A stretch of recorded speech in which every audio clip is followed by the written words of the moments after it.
하나님의 말씀 마태복음 15장 1절 말씀 보시겠습니다. 마태복음 15장 1절 찾으신 줄 알고 봉독해 드립니다. 그때에 바리새인과 서기관들이 예루살렘으로부터 예수께 나와 이르되 당신의 제자들이 어찌하여 장로들의 전통을 범하나이까? 떡 먹을 때에 손을 씻지 아니하나이다. 대답하여 이르시되 너희는 어찌하여 너희의 전통으로 하나님의 계명을 범하느냐?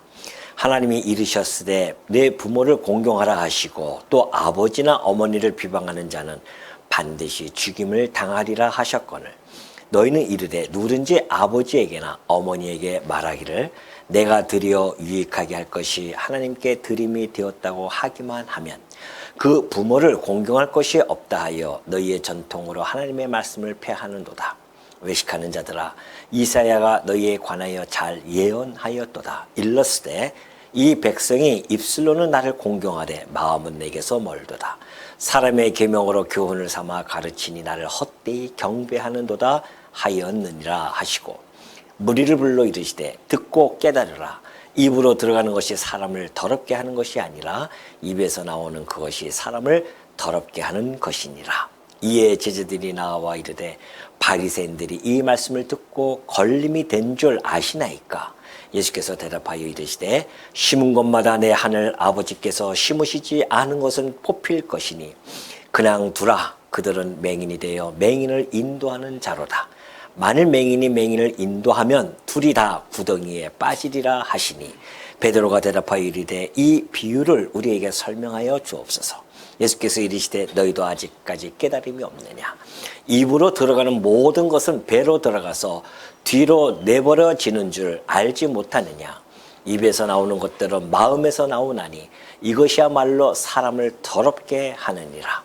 마음에서 나오는 것은 악한 생각과 살인과 간음과 음란과 도둑질과 거짓 증언과 비방이니 이런 것들이 사람을 더럽게 하는 것이요 씻지 않은 손으로 먹는 것은 사람을 더럽게 하지 못하느니라.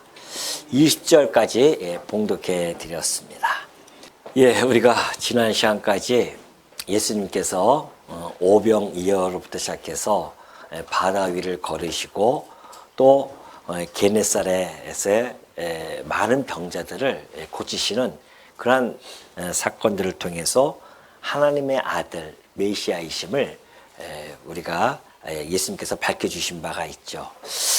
오늘은 계속해서 15장으로 넘어가는데요. 이제 예루살렘에서 내려온 서기관과 바리새인들이 자기네들이 그렇게 위대하다고 생각하는 그런 또 중요하다고 생각하는 그 장로들의 전통으로 예수님의 그 권위에 정면으로 도전하는 그러한 구도가 지금 15장에 나타납니다. 이 구도는 단순하게 한 예법 논쟁이 아닙니다. 이것은 하나님의 이 통치와 인간의 종교적인 전통 간의 충돌이 일어나는 그러한 핵심적인 지점을 오늘 15장에서 보여주고 있죠. 자, 우리 이 15장의 오늘 본문입니다. 1절부터 20절까지의 이 본문을 보면은 그 구조를 한 세 단락으로 나누어서 생각해 볼 수가 있습니다. 첫 번째 단락은 장로의 전통과 하나님의 계명이라고 해서 1절부터 9절까지 나눠볼 수 있습니다. 장로들의 전통으로 하나님의 계명을 폐하고자 하는 그런 모습들, 또 10절부터 14절까지는 참된 더러움에 대한 선언이죠. 바리새인들이 바라봤던 그 더러움과 예수님이 바라보는 더러움은 본질적으로 차이가 있음을 선언해 주셨고요. 15절부터 20절까지는 더러움의 근원에 대한 해석을 해주고 있습니다.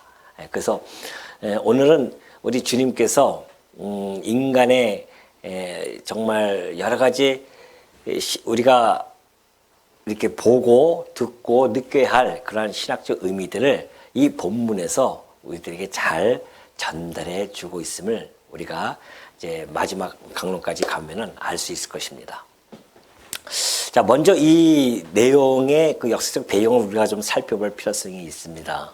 먼저 하나님께서 시내산에서 율법을 주시죠. 계명과 또 율법을 주십니다. 그 계명을 좀 더 십계명을 좀 더 파생한 것이 이제 뭐 율례라든가 규례, 법도 이런 것들을 통하여서 더 자세하게 그 율법을 주시죠. 그 율법을 받은 그 유대인들, 그 바리새인 이스라엘 백성들이죠. 그리고 점점 세월이 흘러서 이제 유대인들만 있고 북이스라엘은 망하고 또는 남유대인만 이렇게 남아 있는, 남유다만 남아 있는 그런 상태에 있어서 오랜 시간을 흐르면서 이 하나님의 율법을 좀 더 잘 보호하고 싶어 하는 마음이 생긴 겁니다. 그래서 그들이 점점 하나씩 하나씩 그 율법에다가 하나의 전통을 세우기 시작합니다.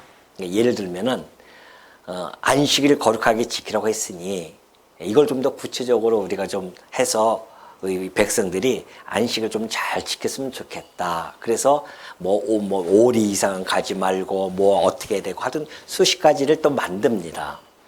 그렇게 만들어서 보호를 하는 거죠. 이런 율법의 보호 울타리를 만듭니다. 이것이 이제 소위 장로들의 전통이라 그리고 이렇게 보여지죠. 이것은 이제 미시나 야다임이라고 해서 특별히 정결에 관한 부분입니다. 정결에 관한 부분, 이런 부분들을 갖다가 미시나 야다임이라고 하는데 오늘 이 내용을 가지고 지금 예수님께 지금 질문을 하는 그런 모습을 우리가 알 수가 있죠. 근데 이제 예수님 시대에 가면서 이것이 오히려 하나의 영적인 우월감으로 가질 수 있도록 한 정죄의 도구가 되어집니다. 그래서 이것을 지키지 않는다? 그 율법을 뛰어넘어서 우리 장로들의 정통까지도 지키지 않으면은 정죄를 합니다. 우리는 잘 지키는데 너희는 왜 안 지켜? 라고 하면서 그래서 그걸 통해서 자기네들의 영적인 우월감을 드러내고자 하는 그 도구로서 변절이 되어져요. 그렇기 때문에 이것이 이제 사실은 손 씻고 이런 것들은 위생에 관한 문제잖아요.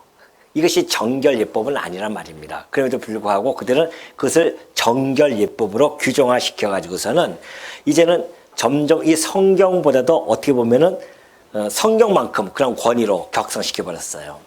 그래서 동일하게 율법과 장로들의 전통을 동일하게 두어지고서는 율법보다도 전통을 더 지키게 하는 그러한 우를 범했던 그러한 역사적 배경을 가지고 있습니다. 사실 이제 손을 씻는 정결 예법은 율법에 있죠. 근데 제사장들이 하는 겁니다. 제사장들이 제사를 드릴 때 하나님께 나아가야 되기 때문에 정결 예법을 통해서 손을 씻고 발을 깨끗이 씻어서 거룩하신 하나님 앞에 나아가는 그러한 모습으로서의 예법이었거든요. 그런데 이것을 점점 더 이 성소의 거룩함을 일상으로 가져오려고 하는 그런 취지가 이 안에 담겨져 있는 거죠. 그래서 우리가 거룩하게 손을 씻음으로 말미암아 정결하게 우리가 살아가야 된다. 해서 손 씻는 것도 여러 가지가 있어요. 이런 정결 예법 해가지고서는 그 중에 이제 손이죠. 그래서 미시나 야다임이라고 하는 것은 야다임은 이제 손에 대한 부분입니다. 이런 정결에 대한 전통을 세워가지고서는 정죄했단 말이죠. 그러니까 이런 이제 역사적 배경이 있는 겁니다. 그래서 이것이 그러다 보니까는 이 인간의 이 전통이 오히려 성경과 정말 동등한 권위를 갖게 되어지죠. 그러다 보니까는 오히려 보호막으로서 처음 시작했지만은 그러나 현상적으로 보면은 오히려 모든 백성들에게 폭력적이 되어져서 꼼짝 못하는 올가미로서의 역할을 했다는 사실입니다. 그렇기 때문에 지금 이런 역사적 배경 속에서 지금 바리새인들이 와서 제자들이 마침 손을 씻지 않고 먹는단 말입니다. 그러니까 깜짝 놀라죠. 너희들이 어찌하여 제자들의 전통을 예수님께 와서 이제 묻는 겁니다. 그래서 그런 배경 속에 와서 예수님께 물어요. 당신의 제자들이 어찌하여 장로들의 전통을 범하나이까? 떡 먹을 때 손을 씻지 아니하나이까래요. 아니 떡 먹을 때 손 좀 씻으면 어떻고 안 씻으면 어떻습니까? 근데 이 쓸데없는 거 가지고 목숨을 거는 거예요. 이 바리새인들이. 그때 당시에는 그래서 이게 아주 심각한 문제였단 말입니다. 지금이야 우리야 뭐 위생 때문에 야, 손 씻고 먹어, 손 씻고 먹어 이러지만은 그때는 이것이 예법이에요. 정결 예법. 그렇지 않으면 너희가 더러워진다라고 그렇게 생각을 했기 때문에 그래서 필히 이거는 하나의 예법에서 지켜야 된다 말입니다. 근데 제자들이요, 배가 고팠는지 급하게 손도 씻지 않고 먹는 걸 보고 그들이 야, 이거 꼬다리 하나 잡은 거죠. 왜 어째 당신네들은 율법도 아니라 이 장로들의 전통마저도 지키지 않습니까? 라고 예수님께 그렇게 묻습니다. 그러니까 예수님이 뭐라고 말씀을 해주고 계시냐면요, 거기에 대한 답을 하는 것이 아니라 오히려 거기에 대한 뭘 합니까? 반문을 해주고 계십니다. 예수님의 반격이죠. 너희는 왜 전통으로 하나님의 계명을 어기느냐 그러죠. 그러면서 하는 이야기예요. 하나님이 이르셨으되 내 부모를 공경하라 하시고 또 아버지나 어머니를 비방하는 자는 반드시 죽임을 당하리라 하셨거늘 너희는 이르되 누구든지 아버지에게나 어머니에게 말하기를 내가 드리어 유익하게 할 것이 하나님께 드림이 되었다고 하기만 하면 그 부모를 공경할 것이 없다 하여 너희의 전통으로 하나님의 말씀을 폐하는도다 그래요. 이걸 이제 같은 병행 구절이 있습니다. 마가복음이에요. 마가복음 7장 11절을 보면은 이렇게 되어 있죠. 너희는 이르되 사람이 아버지에게나 어머니에게나 말하기를 내가 드려 유익하게 할 것이 고르반 곧 하나님께 드림이 되었다고 하기만 하면 그만이라고 그렇게 했다는 거 아니겠습니까? 이들에게 전통을 하나 세워줬는데 고르반 전통이 하나 있는 겁니다. 이것도 역시 장로들의 전통이죠. 고르반 전통이에요. 이건 무슨 얘기냐면은, 자, 부모에게 드려야 할 것이 이제 부모님을 공경하라고 했습니다. 제5계명이죠. 너희는 부모를 공경하라. 예수님이 하시는 말씀입니다. 그러면서 만약에 비방하면요, 구약에서는 어떻게 합니까? 죽임을 당합니다. 아마 구약시대 때 우리가 살았으면 여기 살아있을 분이 몇 명이나 될지 모르겠네요. 저를 비롯해서 아마 여기에 자리에 없을 수도 있습니다. 왜? 부모를 비방하면 죽여버려요, 그냥. 율법이 그렇게 무섭습니다. 그러니 그러한 율법을 주셨는데 이때 당시에 예수님 당시에 이 바리새인들은 그것을 교모하게 고르반이라고 하는 전통을 세워서 피하게 합니다. 그 고르반이 뭔가? 얘기 말씀해 주었듯이 부모에게 공경할 것을 내가 더 큰 하나님께 드리면은 그러면은 부모에게 공경하지 않아도 하나님께 드린 바 되어졌으니 그걸 족하지 않느냐라는 것이 고르반입니다. 그런 전통을 세웠어요. 예를 들면은 부모님에게 오늘 이번 달에 나 용돈을 드려야 된단 말입니다. 용돈을 드려야 되는데 아유 이 용돈을 하나님께 드렸으니까 됐지 뭐. 혹시 여러분 그런 적 있으십니까? 또 하필 예를 들어도 꼭 용돈 얘기하는지 내가 참 죄송하네요. 예. 하여튼 그런 용돈을 드리는데 이것을 하나님께 드리면 된다고 하는 거예요, 그냥. 그리고 상관이 없는 거죠. 그때 당시에 그것이 바로 고르반이 있었습니다. 그러니까 예수님이 그걸 탁 꼬집어서 이야기하죠. 완전 핀세트 꼽듯이 그냥 딱 꽂아가지고서는 너희들이 계명을 이렇게 해서 네가 범하는구나. 그렇게 이야기를 하는 겁니다. 근데 그들이 그렇게 하는 행동은 이미 700여 년 전에 이사야 선지자를 통하여 예언되어진 바가 있었습니다. 하나님께서 이사야 선지자를 통하여 말씀하신 것이 8절부터 나타나 있어요. 이 백성이 입술로는 나를 공경하되 마음은 내게서 멀도다. 사람의 계명으로 교훈을 삼아 가르치니 나를 헛되이 경배하는도다. 그래요. 이들이 이 700년 전에 하나님께서 그때 당시에 백성도 그랬지만은 이것이 그대로 이어져 내려오는 겁니다. 그래서 이 인간들이 가지고 있는 이 전통을 가지고서는 자기네들이 만든 계명을 가지고서는 하나님의 계명을 폐하는 일들이 벌어질 것이다라고 했던 이 예언의 말씀을 가지고 예수님이 지금 그들에게 적용을 시키는 겁니다. 너희들 그 예언의 말씀이 그대로 이루어졌구나라는 것이죠. 그러면서 그것이 곧 입술로는 나를 공경하고 마음은 내게서 먼다는 거 아닙니까? 이 위선의 본질적인 구도를 예수님께서 지금 폭로해 주고 있습니다. 이것을 예수님은 위선이라고 그렇게 이야기하고 있죠. 그러니까 입술로는 막 하나님을 공경하듯이 막 하나님을 막 이야기하지만은 실질적인 삶에서는 하나님을 공경하는 것이 아니라 하나님을 공경하는 것이 뭐예요? 하나님의 말씀을 순종하는 거 아니겠습니까? 근데 그 순종을 거부하고 자기네들이 만든 전통에 의해서 그 종교적인 소위 종교적 면죄부를 그들이 이미 부여하는 그런 모습을 보여준 겁니다. 이것은 이후에 뭐 면죄부 사건이 있었죠. 종교개혁 때 면죄부 사건. 그 이전에 벌써 이런 일들이 비일비재하게 유대인 사회에서도 있었음을 잘 보여주고 있습니다. 그러니 이 경건한 전통이 하나님의 계명, 곧 이웃사랑이라든가 부모를 공경하는 것, 이런 것들을 무력화시켰단 말입니다. 그때 당시에. 그럼 곧 신앙이 위선으로 빠질 수밖에 없는 그러한 상황이 있었던 것이었죠. 이때 예수님이 오셔서 지금 그들에게 정확하게 꿰뚫고 말씀을 해주고 있는 것입니다. 그러면서 이제 10절부터 보면은 10절부터 14절, 그렇다고 한다면 참된 더러움이 무언가 그걸 가르쳐 줘야 되지 않습니까? 지금 이 바리새인들은 그 더러움이 자기네들이 손을 안 씻고 먹는 것에부터 더럽다고 그렇게 생각하고 있으니 아니다. 더러움이라는 것은 이런 것이다 라고 하면서 더러움에 대한 선언을 해주는 것이 바로 10절부터 나타납니다.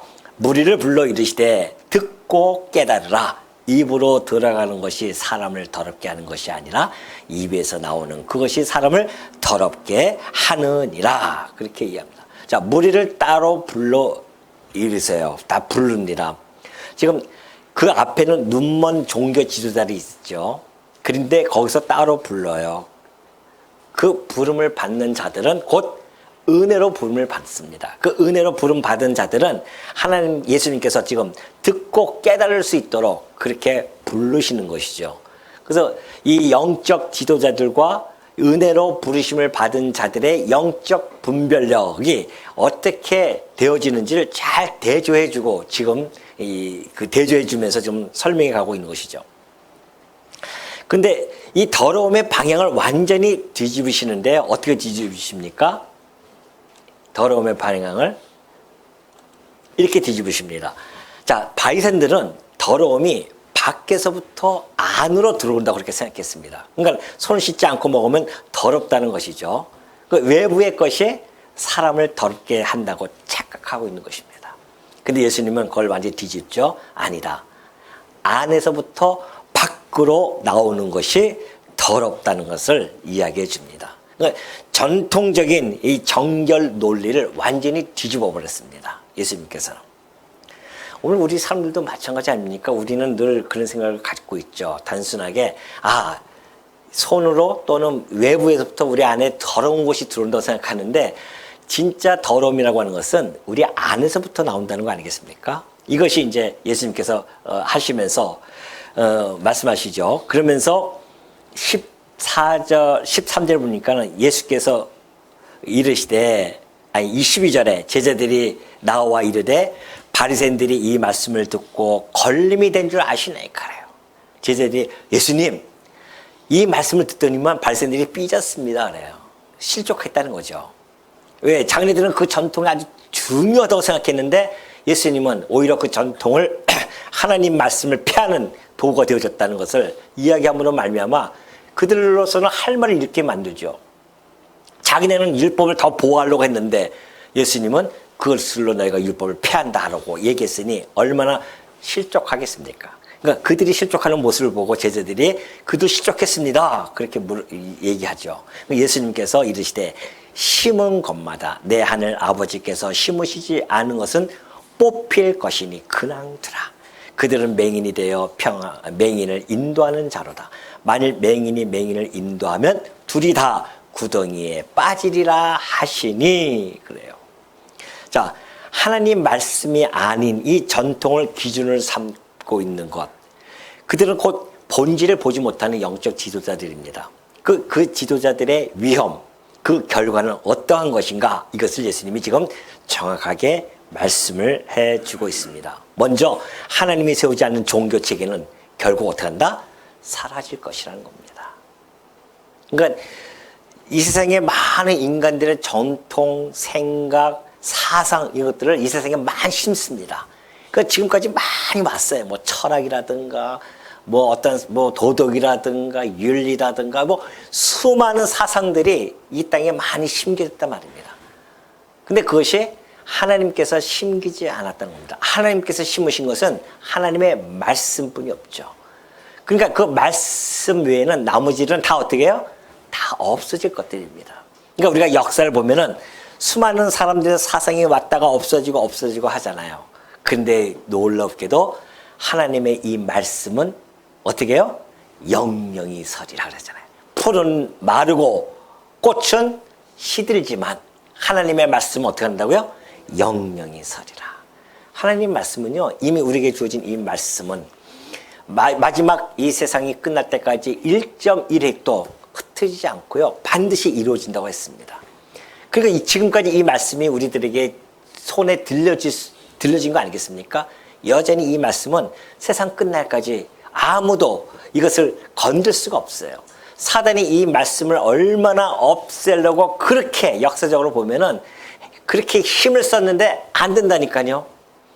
아버지께서 심으신 것을 누가 뽑을 수 있겠냐 말이죠. 사단이 심은 것들은요, 다 뽑혀 나갑니다.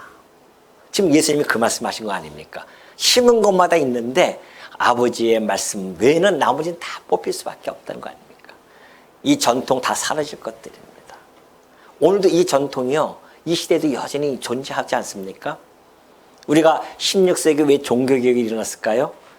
그들이 인간들의 전통, 교황들의 이야기, 사제들의 그 전통들을 말씀보다도 더 우월하게 여겼기 때문에 그렇습니다.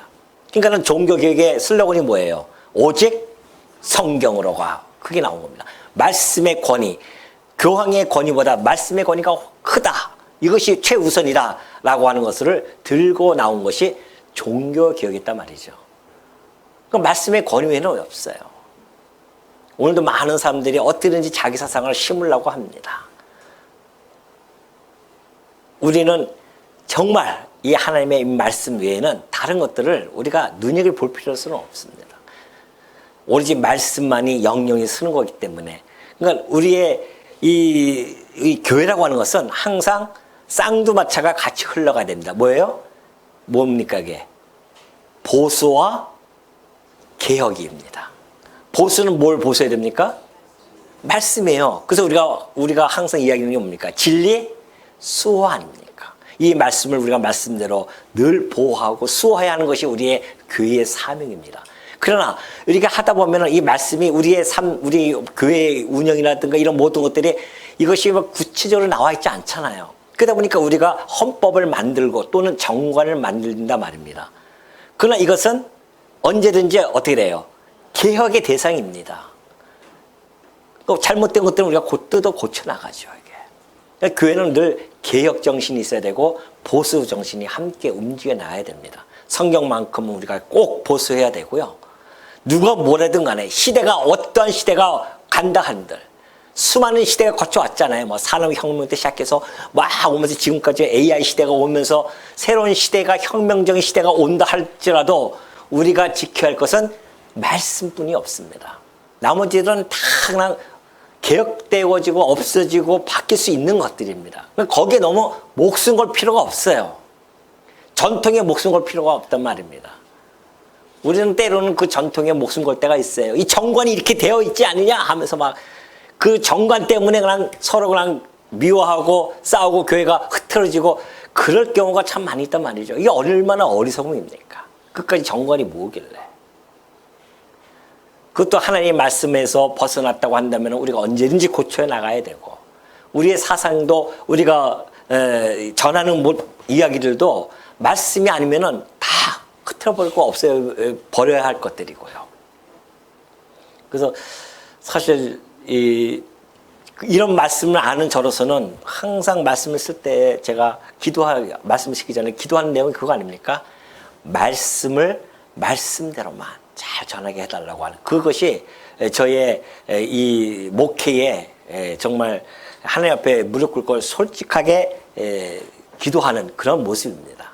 혹시 다른 생각 또는 다른 어떠한 뭐 환경에 따라서 전하지 않고 그냥 있는 말씀대로 잘 전함으로 말미암아 성도들이 이 말씀을 가지고 스스로 힘을 얻고 또 살아갈 수 있도록 하는 일, 이것이 목회자가 해야 할 일이라는 것을 너무나 저는 잘 알고 있기 때문에, 그래서 늘 말씀 외에는, 그래서 무슨 예를 들더라도 대신 대로 이 말씀 안에서 얼마나 많은 예화가 있습니까? 구약의 예언이라든가 말씀을 가지고 말씀으로 설명해 나가는 일, 이것이 끊임없이 우리 이 교회에서 해야 할 일이라는 것을 여러분이나 저나 너무나 잘 알고 있죠. 예, 그들은 결국은 어떻게 되냐면은 뽑혀 나갈 것이고요. 그들은 또 맹인이 되어 맹인을 인도하는 자로서 결과는 구덩이에 다 빠질 수밖에 없다는 사실을 예수님께서 이 말씀해 주고 있습니다. 그러면서 15절부터 보면은 이제 더러움의 근원이죠. 더러움의 근원을 예수님께서 하나하나 밝혀주고 계십니다. 베드로가 대답하여 이르되 이 비유를 우리에게 설명하여 주옵소서. 예수께서 이르시되 너희도 아직까지 깨달음이 없느냐? 입으로 들어가는 모든 것은 배로 들어가서 뒤로 내버려지는 줄 알지 못하느냐? 입에서 나오는 것들은 마음에서 나오나니 이것이야말로 사람을 더럽게 하느니라. 입에서 나오는 것들이 더럽다는 것이죠. 그럼 그게 뭔가? 그 마음에서 나온대요. 그럼 마음이 뭔가? 마음에서 나오는 것들은 악한 생각과 살인과 간음과 음란과 도둑질과 거짓 증언과 비방이니 이런 것들이 사람을 더럽게 하는 것이요. 씻지 않은 손으로 먹는 것은 사람을 더럽게 하지 못하느니라 그랬습니다. 그렇죠. 외부의 환경이나 음식이 아니라 인간의 마음 그 자체가 죄의 근원이다. 죄의 오염의 근원, 진원지가 바로 이 마음으로부터 온다는 거 아니겠습니까? 외부의 환경이 우리를 갖다가 더럽게 하는 것이 아니라는 것을 너무나 잘 밝혀주고 있죠. 그 마음에서 나오는 것도 보십시오. 제일 먼저 악한 생각이 나옵니다. 악한 생각은 그 이후에 나오는 것들이 악한 생각으로부터 나오기 때문에 제일 먼저 여기서 나온 거예요. 악한 생각 속에서 살인이 나오죠. 간음이 나오죠. 음란과 도둑질과 거짓 증언, 비방 이런 것들이 우리의 마음에서 나온다는 거 아니겠습니까? 세상 사람들이 이걸 잘 모르죠, 사실은. 들어가는 것이 더럽기만 생각하지 나오는 것이 정말 더럽다는 것을 잘 몰라요. 이런 것들을 막 하면서도 그것이 더러움을 잘 모른단 말입니다. 이게 우리의 타락된 마음입니다. 왜 인간이 이런 마음을 가질 수밖에 없는가? 그것을 예레미야 선지자는 17장 9절에서 이렇게 설명해 주고 있습니다. 만물보다 거짓되고 심히 부패한 것은 마음이라 그래요. 마음이 부패했기 때문에 그렇다는 거 아니겠습니까? 누가 능히 이를 알려야만. 우리는 이걸 하면서도 잘 몰라요. 이것이 부패 안에서 이게 내 마음이 부패되어진지 모른단 말입니다. 꽤나 깨끗하고 좋은 줄 알아요. 나는 꽤 괜찮은 사람이라고 착각 속에 살아간단 말입니다. 안 그래요. 이 땅에 태어날 때부터 그 어린아이 마음속에 이것이 심겨져 가지고 나온다는 거 아니겠습니까? 그런데 이 마음을 해볼 사람이 누가 있겠어요? 하나님뿐이 없죠. 그러니까 나 여호와는 심장을 살피며 폐부를 시험하고 각각 그의 행위와 그의 행실대로 보응을 한다는 거 아니겠습니까? 하나님만이 그를 하실 수가 있어요. 근데 보십시오. 예수님이 지금 오셔가지고서는 하나님이 하시는 일을 지금 하고 계시지 않습니까? 그들의 심장을 살피고 폐부를 시험하고 있습니다. 너희들의 마음에서 나오는 것이 이런 것들이야. 우리 주님이 정확하게 밝혀주죠. 하나님의 아들이시니 당연하죠. 그리고 그가 그의 행실대로 분명히 보응할 것을 잘 밝혀주고 있습니다. 그렇다고 한다면 인간은 어떤 종교적인 의식이라든가 어떤 외적으로 준수한다고 해서 정화되어질 수 있을까요?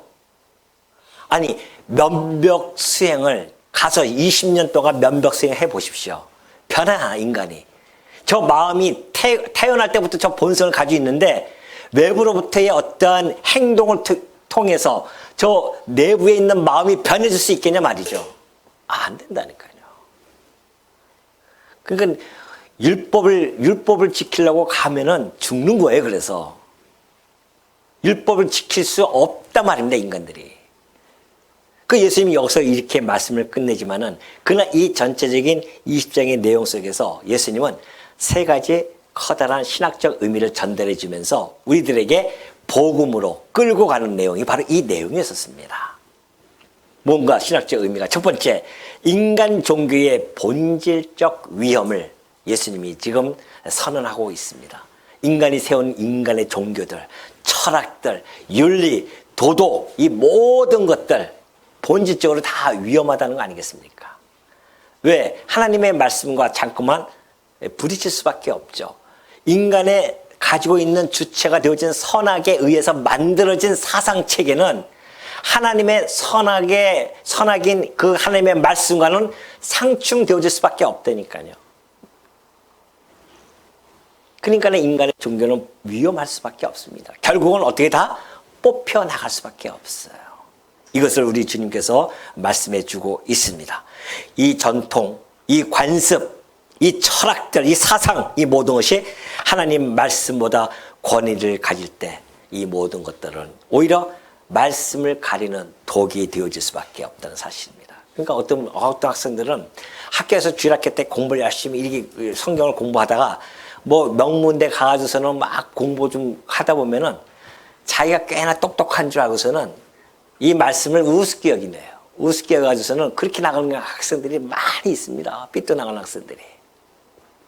그것이 더 아주 위대한 것인 줄 알고 인간들이 만드는 과학이라든가 그 이론 이런 것들이 더 우월한 줄 알고 하나님 말씀을 우습게 알고서는 그렇게 간단 말이죠.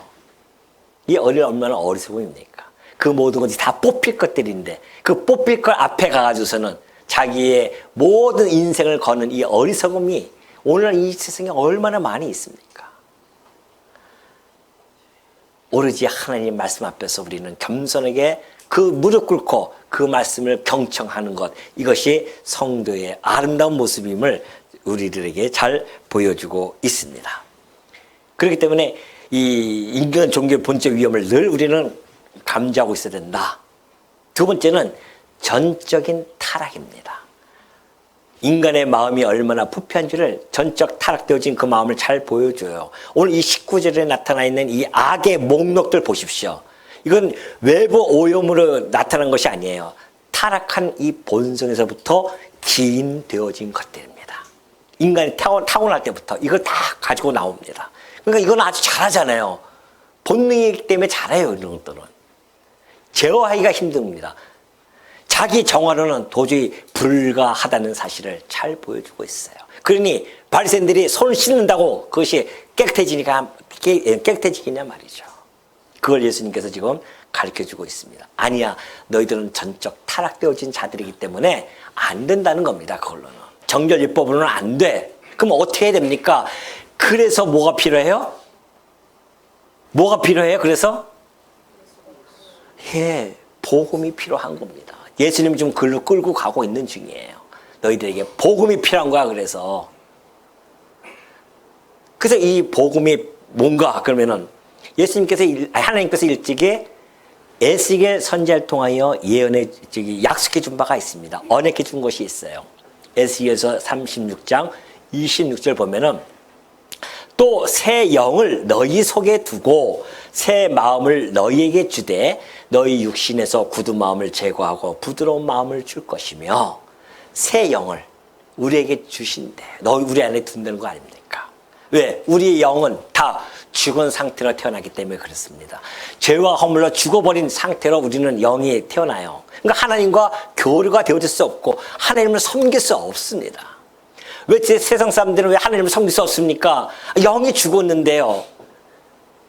그 하나님과의 교류할 수 있는 그 영이 죽어버렸기 때문에 안 돼요. 그래서 새 영을 받아야 됩니다. 그걸 우리는 신학적 용어로 뭐라고 합니까? 중생이라고 하죠. 거듭나야 된단 말입니다. 하나님께서 이미 그걸 약속해 주었어요. 그 새 영을 너희 속에 두고 새 마음을 너희에게 줄 것이다. 저 부패한 마음이 아니라 새 마음을 너희에게 줄 것이야. 그래서 너희 육신에서 굳은 마음을 제거하고 부드러운 마음을 줄 것이다. 그래서 그것만 가지고 되냐? 아니라니까요. 또 뭐예요? 내 영. 그 내 영이 뭡니까? 하나님의 영, 곧 성령을 너희 속에 두겠다는 겁니다. 성령을 우리 안에 두어야 돼야 이것이 작동이 되어집니다. 그래서 너희로 내 율례를 행하게 하리니 너희가 내 규례를 지켜 행할 것이라는 겁니다. 오늘 여러분들이 하나님의 말씀을 사모하고 이 자리에 나온 것은 여러분 안에 하나님의 영을 하나님께서 여러분 안에 두었기 때문에 이것이 가능한 겁니다. 그렇지 않고는 이 자리에 올 수가 없다니까. 이 자리가 얼마나 복된 자리인데 이 자리를 우습게 하냐 말이죠 지금. 여러분 말고요. 딴 사람들이 있습니다. 세상 사람들 보면 이 자리 우습게 하잖아요. 저 사람들 쓸데없이 저 주일날 가가지고 저기서 뭐하러 창고 같은 데 가서 저렇게 앉아들 있지 라고 생각할 수밖에 없죠. 왜? 그 안에는 하나님의 영이 없기 때문에 도대체 이해할 수도 없고 용납할 수도 없습니다. 하나님의 영을 속에 누운 자만이, 또 새 영을 하나님께서 우리 속에 두고 우리에게 새로운 마음을 주어야만이 이것이 가능합니다. 그렇다고 한다면 이 모든 일들을 무엇으로 행할 수 있겠냐 말이죠. 우리를 그렇게 변화가 주어지고 내 영을 내 속에 우리 하나님께서 주어서 우리가 이 하나님을 섬길 수 있게 되어지는 이 일 모든 것들이 어디서부터 출발되어지는가? 이것이 바로 히브리서 9장 14절에 나타납니다. 하물며 영원하신 성령으로 말미암아 흠없는 자기를 하나님께 드린 그리스도의 피가 어찌 너희 양심을 죽은 행실에서 깨끗하게 하고 살아계신 하나님을 섬기게 하지 못하겠느냐는 것이죠. 그리스도의 피만이 우리의 죽은 양심을 다시 살려내고 또 하나님을 섬기게 해준다는 거 아니겠습니까? 그러니까 우리가 그리스도의 이 피, 이것만이 우리를 갖다가 우리가 그리스도의 피로 말미암아 우리가 구원에 이르게 되어지고 우리는 그래서 하나님을 섬길 수 있게 되어집니다. 그리스도의 피를 가지고 하나님 성소에 우리가 가는 거 아니겠습니까? 담대하게 휘장이 갈라지고 그래서 우리는 하나님을 섬길 수 있는 자녀로서의 그 위치에 반열에 서게 되어졌다는 겁니다. 그러니 우리가 가지고 있는 이 본성으로는 하나님 앞에 갈 수 없었고 섬길 수 없었는데 오늘 우리가 그도 하나님을 섬길 수 있는 것은 바로 예수 그리스도께서 십자가에 흘리신 그 피의 공로로 말미암아 우리가 그렇게 되어졌다. 그럼에도 불구하고 여전히 우리는 내 안에 이 본성은 살아 있습니다. 육신이 있기 때문에 어쩔 수 없어요.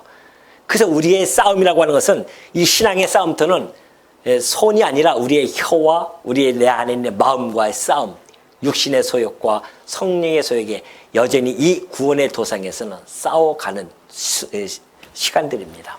그래서 우리는 투쟁하는 교회입니다. 외부적으로도 투쟁해야 되지만은 비진리와 싸우기도 해야 되지만은 내 안에 있는 마음과 내 혀 이것을 제어하면서 싸워야 하는 일, 끊임없이 우리가 이 땅에서 해야 할 일들이다. 오늘 우리가 이 새 언약의 실체이신 우리 그리스도죠. 이 인간의 노력이 아닌 이 그리스도의 보혈로만 가능한 이 마음의 새로움.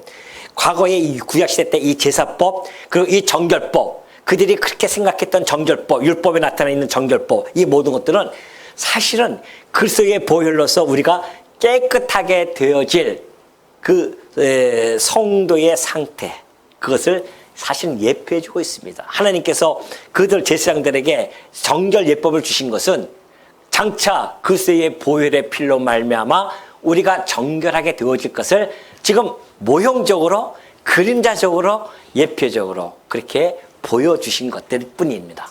근데 실체가 오셨으니 이제는 손 안 씻고 먹어도 되는 게 있다. 점심 때 그냥 드세요. 배탈 나는 건 저는 뭐 어쩔 수 없고 그거는 위생상 씻고 드시는 게 좋죠. 이것이 우리의 정결 예법은 아닙니다. 그냥 위생상 하는 것이죠. 우리의 정결은 누구로 인해서? 누구로 인해서요? 예수 그리스도로 인해서 우리가 정결하게 되어졌다는 이 사실, 이것이 우리가 하나님께 감사와 찬양을 끝없이 할 수밖에 없다는 사실, 여러분 마음속에 간직하시는 주의 종들 되어지시기를 당부드립니다.